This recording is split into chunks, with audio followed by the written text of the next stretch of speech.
Bonjour.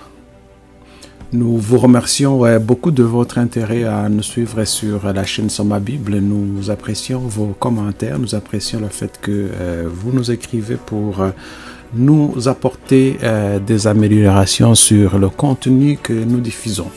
Si c'est la première fois que vous nous regardez, alors n'oubliez pas de vous abonner et d'être informé de la sortie d'une nouvelle vidéo la prochaine fois. Le sujet de cette semaine, la loi et la grâce. La loi et la grâce. Prions. Dieu Tout-Puissant, merci encore une fois de cette occasion pour nous apprendre cette leçon. Ouvre nos cœurs pour mieux la comprendre, mais surtout permet que nous puissions la mettre en pratique. Nous t'avons prié au nom de Jésus. Amen. Chers auditeurs, la plupart des chrétiens croient à la loi de Dieu et en sa miséricorde. La plupart des chrétiens comprennent aussi le lien entre la loi et la grâce. La loi de Dieu nous montre que Dieu est saint. Le péché brise la loi de Dieu. Toute personne qui pêche enfreint donc à la loi. En fait, enfreindre la loi, c'est pécher. Il y a un petit problème avec la loi pour de nombreux chrétiens. Par exemple, le sabbat fait partie aussi de la loi. De nombreux chrétiens n'acceptent pas le sabbat. Ils trouvent de nombreuses raisons et excuses pour expliquer pourquoi ils n'ont plus besoin de respecter le sabbat. Mais ces raisons et excuses sont un sujet pour une autre fois.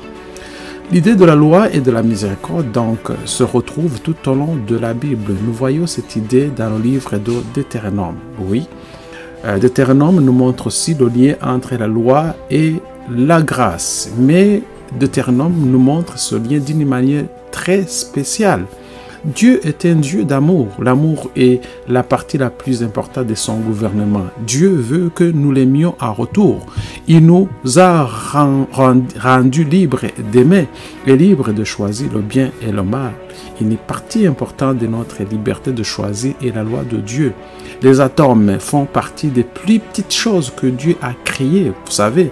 Mais les atomes n'ont pas besoin de choisir entre le bien et le mal.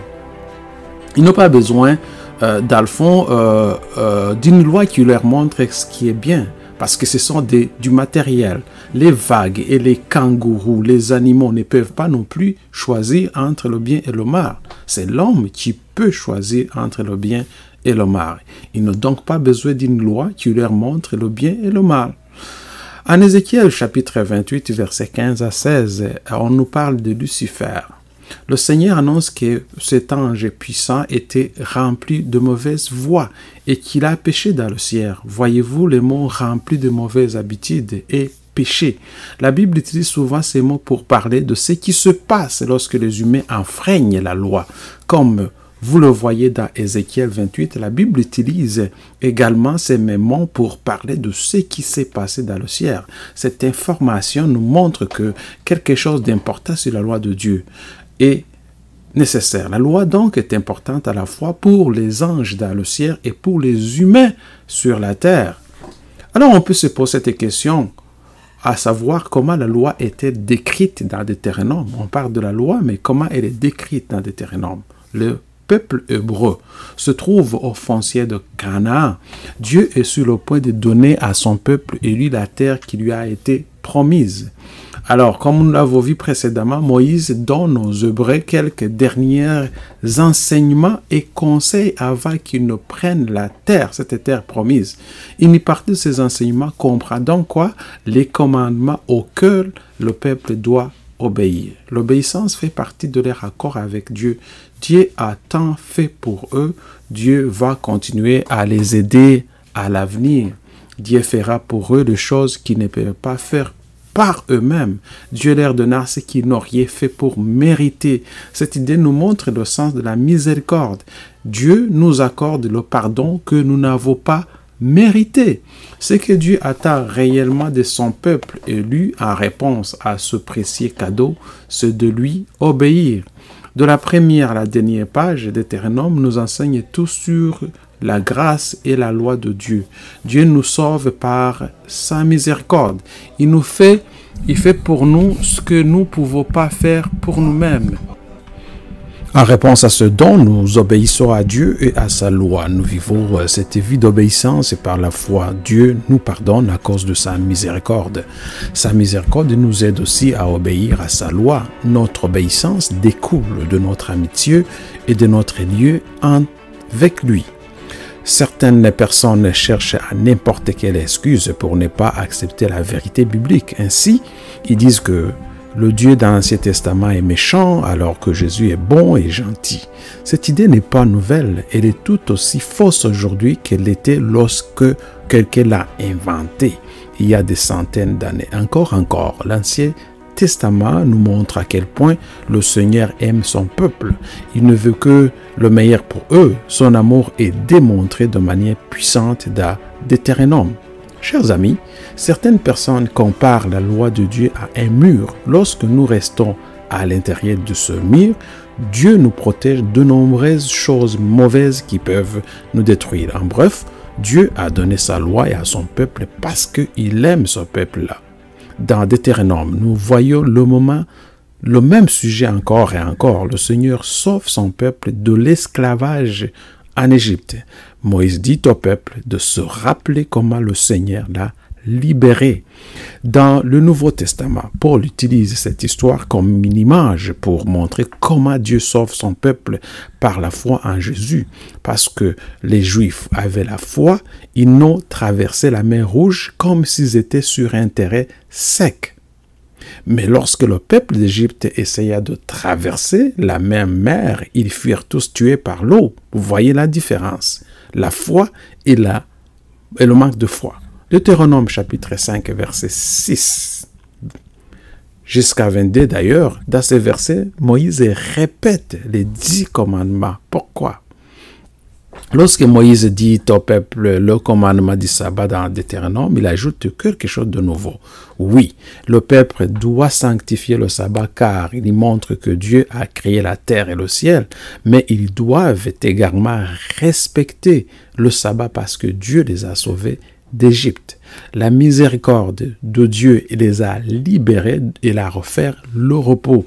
Maintenant, Dieu veut que son peuple fasse preuve de la même miséricorde envers les autres. Chapitre 5 de Deutéronome nous montre que le sabbat est une image puissante de la miséricorde de Dieu.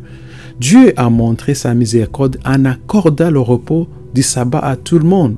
Cela inclut les enfants, les serviteurs, les animaux et les étrangers. Ainsi, le sabbat montre que Dieu fait preuve de miséricorde envers son peuple, envers son propre peuple et envers les personnes qui n'appartiennent pas à Israël. Cette vérité est si importante. Peut-être que pour cela, la vérité du sabbat est au centre de la loi de Dieu. Donc c'est peut-être pour cela que le sabbat est au centre de la loi de Dieu. Le sabbat nous aide à nous souvenir de montrer aux autres la miséricorde dont Dieu nous a fait preuve. L'enseignement le plus important du christianisme est celui qui dit que Dieu nous sauve par notre foi en sa miséricorde. La Bible dit, Abraham a cru en Dieu, Dieu a accepté la foi d'Abraham et l'a rendu juste avec Dieu. Madame White explique cet enseignement de la manière suivante. Qu'est-ce que cela signifie que Dieu nous sauve par notre foi en miséricorde? Cet enseignement signifie que Dieu fait pour l'homme ce que l'homme ne peut faire pour lui-même. C'est pourquoi toute la gloire du sauvetage des humains revient à Dieu. Les hommes ne peuvent pas accepter aucune louange pour cette œuvre. Lorsque les hommes voient qu'ils ne sont rien, ils sont prêts à accepter la vie sainte de Jésus. Quand on se souvient que Dieu est saint et que nous sommes pécheurs, on comprend pourquoi seul un acte merveilleux de sa miséricorde peut nous sauver. Il a fait aussi. La miséricorde s'est produite à la croix lorsque Jésus, l'innocent, est mort pour les péchés des coupables. En bref, le Seigneur veut faire une œuvre merveilleuse pour toi et pour moi dans notre cœur. Tu dois donc obéir à ses lois. Le bon comportement, ton bon comportement ne te sauve pas. Ton bon comportement vient parce que tu es sauvé. Ça, c'est la différence. Le Seigneur te sauve par sa miséricorde. Il écrit sa loi dans ton cœur et te donne son Saint-Esprit pour t'aider à obéir. Chers amis, Satan est l'ennemi de Jésus. Satan a combattu dans le ciel contre la loi de Dieu. Maintenant, il travaille comme un général. Il utilise toutes ses compétences et ses astuces pour que la loi de Dieu ne signifie rien et n'ait aucun contrôle sur nos vies. La loi de Dieu est la seule chose qui nous montre le péché et ce qui signifie être saint. Chers amis, c'est la fin de cette leçon. Veillez bien évidemment à la partager avec vos amis et pensez que la loi de Dieu est la seule chose qui nous montre le péché et c'est la loi qui nous montre aussi ce que signifie être saint. Que Dieu vous bénisse, qu'il vous garde et à la semaine prochaine.